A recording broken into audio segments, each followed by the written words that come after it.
아담이 그의 아내 하와와 동침하매 하와가 임신하여 가인을 낳고 이르되 내가 여호와로 말미암아 덕남하였다 하니라. 그가 또 가인의 아우 아벨을 낳았는데 아벨은 양치는 자였고 가인은 농사하는 자였더라. 세월이 지난 후에 가인은 땅의 소산으로 제물을 삼아 여호와께 드렸고 아벨은 자기도 양의 첫 새끼와 그 기름으로 드렸더니 여호와께서 아벨과 그의 제물은 받으셨으나 가인과 그의 제물은 받지 아니하신지라. 가인이 몹시 분하여 안색이 변하니 여호와께서 가인에게 이르시되 내가 분하여 함은 어찌 됨이며 안색이 변함은 어찌 됨이냐. 내가 선을 행하면 어찌 낯을 들지 못하겠느냐. 선을 행하지 아니하면 죄가 문에 엎드려 있느니라.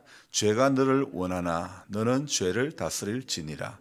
가인이 그의 아우 아벨에게 말하고 그들이 들에 있을 때에 가인이 그의 아우 아벨을 쳐 죽이니라. 여호와께서 가인에게 이르시되 내 아우 아벨이 어디 있느냐. 그가 이르되 내가 알지 못하였나이다. 내가 내 아우를 지키는 자니이까. 아멘. 자, 이제 성경은 그만 보시고 우리 임기교회 성도님들은 항상 목회자가 이렇게 하자는 대로 잘 따라야 되는 거예요. 자, 들어보세요, 구건사님도. 자, 오늘부터 또 이제 달려갑니다. 뭘 달려가느냐? 1년 성경 읽기, 1년 이독 과정에 이제 성경 읽기를 오늘부터 다시 시작을 했습니다. 결단을 하고 시작을 하고 말씀을 가까이 해야 되는 겁니다. 목사님 그러거나 말거나 성경 읽을 사람은 따로 있지. 내 같은 사람이 성경은 난 죽어도 못 읽는다. 그러면 안 되는 거예요. 여러분, 원래 죽으면 못 읽는 거예요. 살아있을 때 성경을 자꾸 가까이 해야 되는 거예요. 자, 말씀을 읽는 가운데 어떤 역사가 일어날지 모르는 겁니다. 분명한 것은 말씀 읽고 기도할 때에 하나님의 역사는 일어난다는 사실을 저는 믿습니다. 몇 년을 반복해서 성경 읽기를 똑같이 해오니 이제 좀 바꾸어 보고 싶은 마음이 있었죠. 하지만 그것도 쉽지 않았습니다. 그래서 5년째 이제 동일한 방법으로 성경을 읽게 되는데, 자, 오늘 이제 출발을 했습니다. 1년 이독이 끝나고 작년에 한 2주 넘게 이제 성경 읽기 분량을 원래 읽는 만큼 읽지 않고 119편을 하면서 짧은 분량밖에 보지 않았습니다. 한 2주간 그렇게 보고 났더만은 또 너무 말씀을 적게 본 거 아닌가 이런 마음도 들고요. 또 사실 또 이 잠시 쉬는 동안에 저도 이 사람인지라 육의 몸을 위해서 조금 더 자고 싶은 마음도 있었던 것이죠. 하지만 다시 정상 궤도에 올려놔야 되는 것입니다. 어떤 문제가 있고 또 어떤 그 쉼이 있었다 할지라도 우리 믿음은 내가 좀 부족했다 싶으면 그것이 깨달아지면 다시 정상 궤도로 올라가야 되는 겁니다. 기도가 좀 부족했다. 다시 기도하는 자리로 가야 되고, 성경 보는 게 좀 부족했다. 다시 성경 앞에 우리가 눈을 거기에 집중을 해야 되는 것입니다. 하지만 이 사단의 달달한 유혹으로 이렇게 물 들어왔을 때 노젓는다고 이게 사단의 달달한 유혹이 있지만은 그러나 성경 읽기 방에 들어왔으니까 열심히 읽어가는 거, 기도하는 자리에 왔으니까 열심히 기도하는 거, 그거밖에 없는 거예요. 예배하는 자리에 와서 열심히 예배하는 거, 그것밖에 없는 겁니다. 별 다른 게 없습니다. 여러분, 혼자 성경을 꾸준하게 읽을 정도의 믿음이 된다면 이렇게 뭐 읽었다 안 읽었다 챙기고 할 이유가 없죠. 근데 혼자 성경을 꾸준하게 읽어가는 게 잘 되나요, 안 되나요? 예? 잘 되고, 어떤 분은 잘 되고 어떤 분은 안 되고 일이 많으면 못 읽고 일이 없으면 읽고. 그러나 밥은 일의 여부에 관계없이 밥은 항상 먹는다니까. 말씀이 하나님의 말씀이 내 인생의 자리에서 그런 자리가 되어야 되는 것입니다. 일에 바쁘다고 해서 밥을 안 먹고 사는 사람 없습니다. 아무리 일이 바쁘고 많아도 하나님의 말씀은 먹어야 사는 것입니다. 그래서 기도도 그런 거예요. 바빠서 기도할 시간이 없어서 아니라는 거예요. 기도할 시간을 빼고 일을 해야 되는 거예요. 하나님 앞에 먼저 드려지는 것이 우선이 되어야 되는 겁니다. 먼저 하나님 앞에 다 떼놔놓고 하나님 거는 뗄 시간이 없으면 안 되는 거예요. 말씀 보고 기도하는 시간을 떼놔야 되는 거예요. 그래서 은혜 받는 시간 떼놔야 되는 것이지, 오늘 우리가요, 저는 모태신앙이 아니래 가지고 참 모태신앙은 참 좋겠다 이런 생각을 간혹 합니다. 그런데 여러분, 모태도 가만히 생각해 보니까 모태신앙도 옛날 모태신앙이지 지금 모태신앙은 어쩌면 나는 원래부터 못한다고 모태신앙 그런 것 같아요. 우스갯말도 그런 말도 돌아다니는데, 말씀 앞에 꾸준하지 않는 신앙은요, 모태신앙이든 당대신앙이든 말씀 앞에 꾸준하지 않으면 다 소용없다는 겁니다. 중요한 거는 말씀 앞에 꾸준해야 되는 겁니다. 중풍병자에게 친구가 있었습니다. 4명의 친구가 있었습니다. 이 친구가 있었다는 거 참 귀한 겁니다. 여러분 한번 보십시오. 친구가 지금 중풍병에 걸렸습니다. 예수님 앞에 나아가는데 지금 어떤 난관이 있습니까? 예수님 앞에 나아가는데 어떻게 갈 수가 있는 상황입니까? 못 갑니까? 왜 못 갑니까? 네? 사람이 너무 많았어. 사람이 많다는 장애물이 있습니다. 사람이 많아서 예수님 앞에 그 건물 안에 들어갈 방법이 없었습니다. 그래서 어떤 결론을 내립니까? 지붕을 뚫고 내립니다. 그래서 중풍병자에게 이 지붕을 뚫고 내릴 수 있을 정도의 믿음이 있는 이 친구들이 있었다는 것, 참 행복한 일이었다, 그런 생각이 듭니다. 어떻게 지붕을 뜯어내릴 생각을 했을까? 소경 거지 바디메오가 예수님이 지나간다는 소문을 들었습니다. 그 소문을 듣고는 예수님이 앞에 지나가실 때 다윗의 자손 예수여 나를 불쌍히 여겨달라 그럴 때에 그 거지 바디메오를 저지하는 사람들이 있었습니다. 그때 어땠습니까? 성경을 보니까 더욱 소리를 크게 질러 다윗의 자손 예수여 나를 불쌍히 여겨달라고 그런 고백을 하고 있지 않습니까? 자, 여러분, 오늘 우리는 지금 이 시대를 살아가면서 이 시대의 어떤 문제가 무엇이냐면요, 중풍병자를 친구로 둔 4명의 친구들처럼 신앙에 좋은 친구의 부재가 이 시대의 문제고, 또 바디메오와 같은 그런 간절함이 없는 것이 이 시대의 문제라는 것입니다. 예수께 나아오려고 할 때에 방해되는 상황이 일어날 때에, 그런 상황이 일어날 때에 더욱 소리 지르는 그런 갈급함이 우리 안에 있어야 된다는 것이죠. 여러분, 우리 안에 지금 현대 신앙인들의 문제가 뭐냐면 소리 지르는 갈급함이 없다는 겁니다. 간절함이 없다는 것이, 그것이 오늘 우리의 문제라는 것이죠. 그게 우리의 신앙의 가장 큰 병이 아닐까 생각이 됩니다. 자, 그러니까 웬만한 문제 앞에서는 주님을 찾으려고 하지 않는다는 겁니다. 사람은 잘 찾는데 주님은 찾지 않는다는 겁니다. 웬만한 상황 앞에서 세상의 방법은 다 찾아보지만 성경을 찾아보지 않는다는 것입니다. 오늘 교만의 극치를 이루면서도 자기에게는 아무런 문제가 없다고 생각하는데 여기에 이런 태연함에 붙들려 가지고 우리가 문제를 문제로 바라보지 못하는 거예요. 문제의 심각함을 바라보지 못하는 그런 어리석음이 있는 거예요.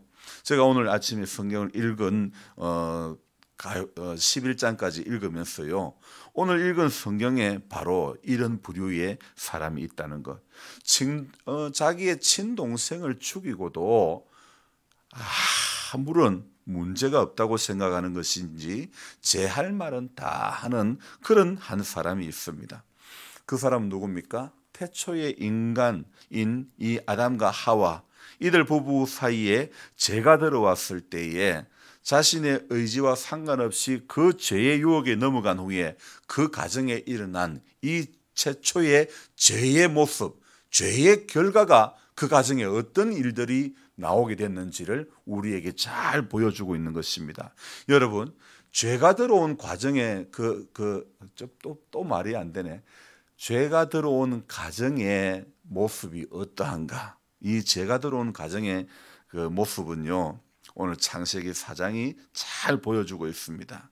에덴 동산에서 쫓겨난 이 부부가 이 둘 사이에 이제 창세기 4장에 들어오면 아들들이 태어납니다. 자, 그런데 이 아들 둘이 자라면서 이 아이들이 직업군이 완전히 다릅니다. 하나는 어떤 일을 해요? 하나는 양을 치는 자였고 하나는 농사하는 자였다. 성경은 그렇게 말씀을 하고 있죠. 자, 이 둘이 다른 직업군을 가지고 이렇게 세월이 흐른 뒤에 이 둘이가 자기만의 제물로 하나님 앞에 드리는 제사를 드리는 행동을 합니다. 그런데 지금 문제가 생기고 말았죠. 4절까지 읽으면서 이 아들들의 모습에 큰 문제가 발견되어지지 않는데 5절에 와서 뜻밖의 결과를 맞이하게 되는 것입니다. 어떤 결과입니까? 가인과 그의 제물은 받지 아니하신지라. 자, 두 아들이 이제 제사를 드리며 제물을 가지고 하나님 앞에 드렸는데 가인과 그 제물은 받지 아니하신지라. 사실 이 가인과 아벨은요, 거의 같은 시기에 이 제물을 드린 것인데 이런 문제가 발생했습니다. 여러분, 같은 날 같은 장소에서 예배를 드려도 말씀에 대한 반응은 각각 다르다는 것이죠. 오늘 창세기 4장에서 아담과 하와의 가정에서 일어난 이 사건을 보면 알 수가 있는데 이유가 무엇입니까? 왜 가인과 아벨 이 두 사람의 제물을 하나님이 한 사람은 받고 한 사람을 안 받은 이유가 뭡니까, 권사님? 예? 나는 가인이 욕심이 냈다는 구절이 몇 절에 있습니까? 우리가 읽었던 5절에 욕심이 어디에 있습니까? 욕심을 낸 것 같아. 욕심을 냈다. 그냥 가인의 제물을 제물을 드림으로 말미암아 하나님 나 복 많이 달라고 했습니까? 그냥 똑같이 가인과 아벨이 똑같이 제물을 드렸습니다. 근데 욕심을 더 냈다는 것은 없습니다. 자, 우리가 이거를 어떻게 해석이 되냐? 하나님 왜 안 받았을까? 누가 봐도 우리 이렇게 생각해야 돼요. 하나님 이러면 안 될 것 같은데. 하나님이 이러시면 안 될 것 같은데. 가인에게 성경 어디를 봐도 가인이 납득할 만한 사유를 설명을 해주지 않고 있다는 겁니다. 그냥 받지 아니하신지라 그렇게 말씀하고 있지 않습니까? 자, 이렇게 되면 한번 봅시다. 저를요. 이래 되면 가인이 마음에 삐질 가능성이 있을까요? 없을까요? 거의 같은 시기에 동생이랑 같이 제물을 하나님 앞에 드렸는데 하나님이 동생 거는 받고 자기 거는 안 받았으면 삐질 가능성이 충분하죠. 자, 하나님다운 모습이 아닐 것 같은 인생의 시각으로 볼 때에는 이거 하나님 같지 않다. 이렇게 생각되어질지 모르겠지만은 여러분, 분명하게 알 것은 인생의 시각으로 하나님을 평가하면 안 되는 것입니다. 왜 하나님 안 받으셨을까? 인생의 시각으로. 하나님에 의해서 내가 평가되어져야지 내 시각으로 하나님을 평가하면 안 된다는 것입니다. 하나님에 의해서 오늘 우리가 평가를 당해야 되지 내 시각으로 하나님이 왜 안 받으셨지? 하나님을 평하면 안 되는 것입니다. 기도하는 것도 그렇습니다. 기도하는 것은 내가 하나님의 뜻에 복종하는 것을 전제로 기도해야 되는 것이지 기도는 하나님하고 협상하는 게 아닙니다. 내가 새벽기도 매일 나올 테니까 내가 안 빠지고 나올 테니까 하나님 나에게 하나님은 뭘 주셔야 돼. 로또 한 번은 걸리게 해주셔야 돼. 그러면 이거는 기도가 아니라는 거죠. 협상이라는 거죠. 협상. 여러분, 노조 간부와 사측의 간부들이 임금 협상을 할 때 그런 협상이 아니라는 겁니다. 기도는 하나님의 뜻 앞에 내 계획이 수정이 되고 내 계획이 꺾여지고 포기되는 것을 전제하는 그 하에 시작해야 그 기도가 옳은 것이고 그 기도의 방법이 옳은 방법이 되는 것입니다. 사람들은 종종 기도로 하나님 앞에 협상가로 설 때가 많다는 것입니다. 하나님이 요구하시는 것은요, 오늘 하나님이 요구하시는 것은 우리가 협상가로 나오는 거 원치 않습니다. 하나님은요, 순종하는 사람을 오늘도 찾으시는 거죠. 그래서 성경에는 종종 우리의 궁금증을 극대화시키는 일들이 일어납니다. 이 오늘처럼 가인의 제물을 왜 안 받으셨을까 궁금하지 않습니까? 그렇잖아요. 그런데요, 자, 이제 제가 청년 때부터 성경 공부를 하다 보면 가인의 제사는 피 흘림의 제사가 아니었고 곡물의 제사였기 때문에 받지 않으셨다. 그래서 피 흘림이 있어야 제물을 받으신다. 이렇게 가르쳐 말씀하시는 분도 있었지만은 사실 이 둘의 제사는요, 어디에서 해답을 찾아야 되느냐? 히브리서에서 찾아야 되는 겁니다. 성경 히브리서에는요, 믿음장에서 이렇게 이야기를 하고 있습니다. 믿음장이 몇 장인 줄 아십니까? 그런데 넘기면 뭐합니까? 믿음장이 몇 장인지 알아야지 넘기지. 자, 나는 설명 안 하렵니다. 믿음으로 누구는 이렇게 계속 이야기하는데 그 가운데 믿음으로 누구는 하는 그 인물 몇 사람 나오는데 거기에 이 아벨이 들어 있습니다. 그래서 히브리서 말씀에 보면 믿음으로 아벨은 찾아졌습니까? 찾지 마세요. 저만 보세요. 다른 거 생각하지 마세요. 제가 하는 것만 들으면 되는 거예요. 믿음으로 아벨은 가인보다 더 나은 제사를 하나님께 드림으로 어려운 자를 하는 증거를 얻었다. 그렇게 이야기를 하고 있습니다. 히브리서 말씀에 가인과 아벨이 똑같이 하나님 앞에 제물을 드렸지만은 성경은 아벨의 제사를 말하기를 가인보다 더 나은 제사를 하나님 앞에 드렸으므로 어려운 자를 하시는 증거를 얻었다 했습니다. 믿음장이라고 불리우는 이 히브리서 몇 장이죠? 하여튼 제가 말씀 안 드리랍니다. 또 건넘겨 볼까봐. 자, 믿음으로 누구는 이렇게 전개되는 믿음장에서 아벨이 그 이름이 등재된 것은 제물의 등급이 아니라 제물의 내용이 아니라 제물을 드리는 사람의 믿음의 차이를 하나님은 보고 계셨다는 겁니다. 욕심의 차이가 아니라 믿음을 보고 계셨다는 겁니다. 하나님은 보시는 기준이 다르구나. 사람은 재물을 가지고 제사상에 조기도 한 말이 없네. 옛날에 제사를 지내는 문화에 있으면 제사상에 조기가 조그만 저게 먹고 사람들이 보는 거는 보여지는 것은 세상의 제사로 이야기하면 조기에 큰 거, 조기가 있고 없고 그런 관심이란 말입니다. 그러나 여러분, 사람들의 기준에서는 재물을 보는 것이 기준일 수 있을 겁니다. 그러나 우리 하나님은 보시는 기준이 다르다는 겁니다. 가인이 화가 나는 것. 자, 오늘 가인의 재물을 받지 않았을 때에 5절 끝에 가인이 몹시 분하여 안색이 변했다. 자, 들어봅시다.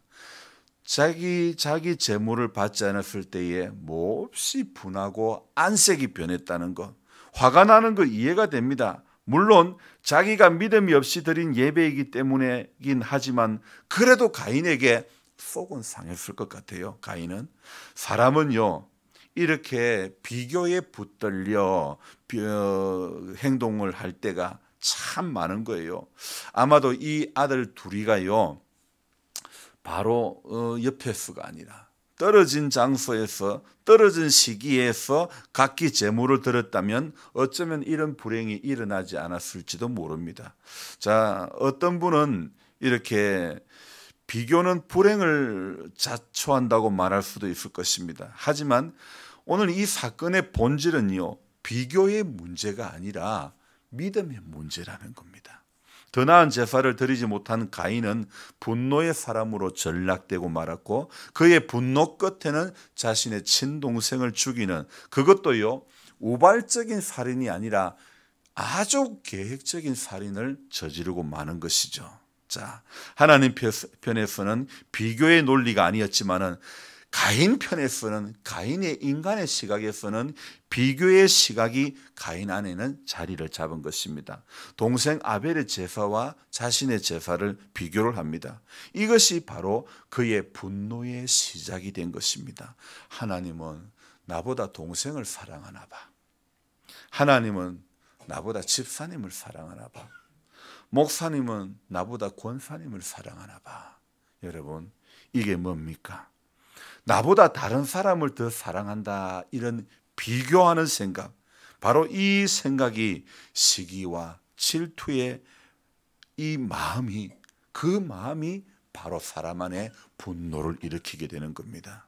며칠 전 바닷속에서 지진이 발생해 가지고 일본에 큰 지진 해일이 올 수도 있다, 이런 뉴스가 나왔는데요. 여러분, 그게 뭡니까? 지진이 해일을 동반하듯이 시기와 질투는 반드시 분노를 동반하게 되는 것입니다. 그것뿐 아닙니다.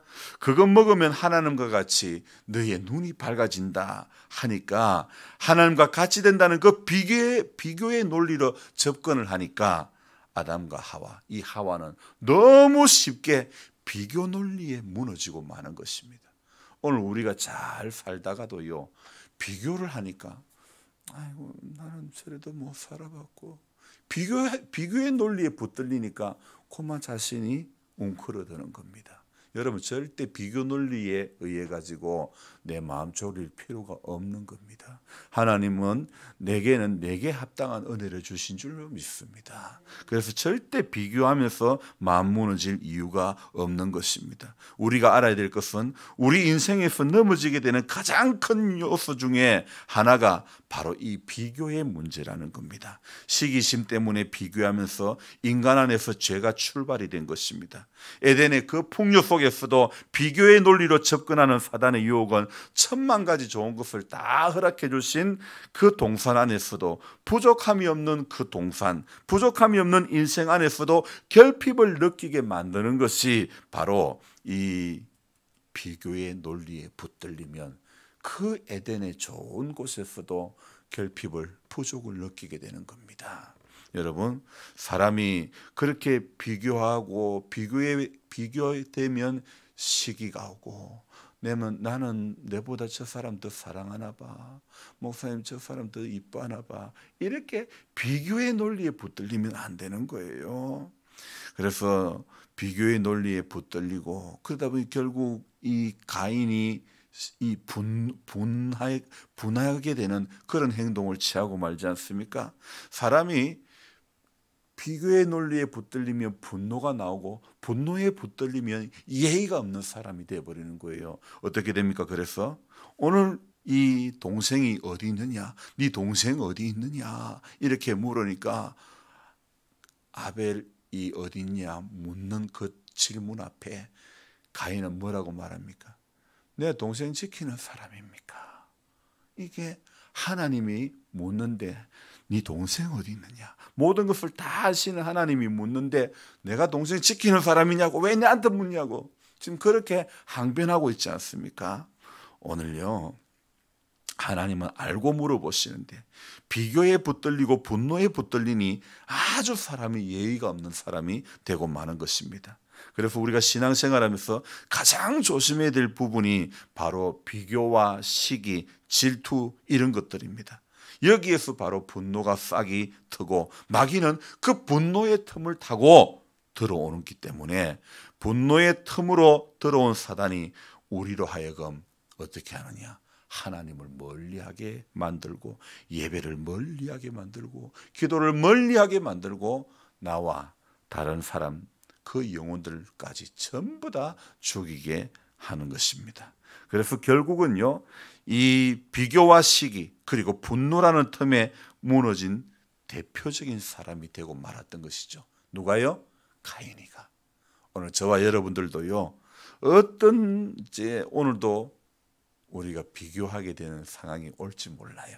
하지만 이런 마음은 이 틈을 타고 사단이 내 안에 들어와서 나를 무너뜨리려고 하는 거구나, 이렇게 생각해야 되는 겁니다.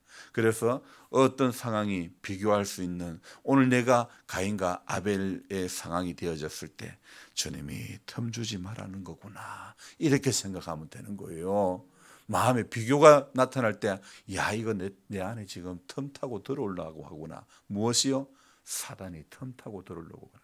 항상 사단은요, 틈을 타고 들어오는 거예요.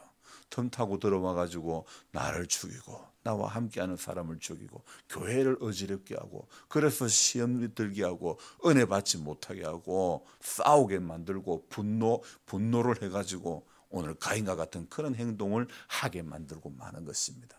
여러분, 틈을 주지 맙시다.